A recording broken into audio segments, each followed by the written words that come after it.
இயேசுவின் திருவுதய மாதம் ஜூன் 22ஆம் நாள். வாக்கு. இன்று அகில உலக திருச்சபை இயேசுவின் திருவுடல் திரு இரத்த பெருவிழாவை கொண்டாடுகிறது. நற்கருணை பெருவிழா என்றும் இந்த நாளை நாம் சொல்லலாம். நற்கருணையில் ஆண்டவர் தன்னையே பலியாக்கி நமக்கு உணவாக தருகிறார்.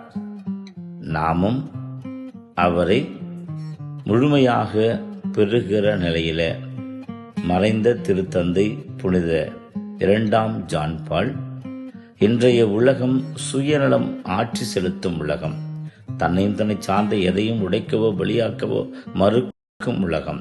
இதற்கு மாறாக மனிதன் தன்னை உடைக்க பலியாக்க முன் வருகிறானோ அவனால் தான் அவனுக்கும் பிறருக்கும் வாழ்வு கிடைக்கிறது, அவனே முதிர்ச்சி அடைந்த மனிதன் என்று நமக்கு சொல்லுகிற இந்த வார்த்தைகளில நற்கருணையின் முழுமையும் பொருளும் விளங்குகிறது. இயேசு நாம் வாழ தன்னையே அர்ப்பணித்தார், பலிப்பொருளாக மாறினார், பலியாகி நம்மை வாழ வைத்தார். இந்த திருநாளை கொண்டாடுகிற இன்றைக்கு நாம் இந்த நற்கருணை பலியின் நீட்சிகளாக வாழ இறைவன் நம்மை அழைக்கிறார். நற்கருணை பெறுகிறேன், ஆனால் நான் எந்த தியாகத்தையும் செய்ய மாட்டேன் என்று சொன்னால் அது முரண். மேலும் இந்த நற்கருணை இன்றைய நற்செய்தியின் வாயிலாக பகிர்ந்து கொடுக்கப்பட வேண்டும். சிறுவனது அந்த தாராளம் அத்தனை பேருக்குமான உணவாக மாறினது.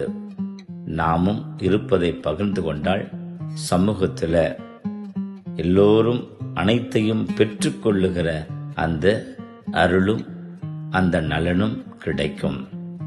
இன்றைக்கு நமக்குள் இருக்கிற பெரிய குறைபாடு பகிராமை என்பதை உணர்ந்து பகிர்ந்து மகிழுகிறவர்களாக மாற இந்த நற்கருணை பெருநாள் நம்மை அழைக்கிறது. சிந்திப்போம். திருப்பலியில் நற்கருணை உட்கொள்ளும் பொழுது நான் இயேசுவாக மாறி அவரை போல வாழ்கிறேனா? அடுத்து, தியாகத்தின் உருவான இயேசுவைப் போல நான் மற்றவருக்காக உடைபட தயாராக இருக்கிறேனா? சிந்திப்போம். இயேசுவின் திருஹ்ருதயமே, உம்மில் நம்பிக்கை வைக்கிறேன். ஆமென்.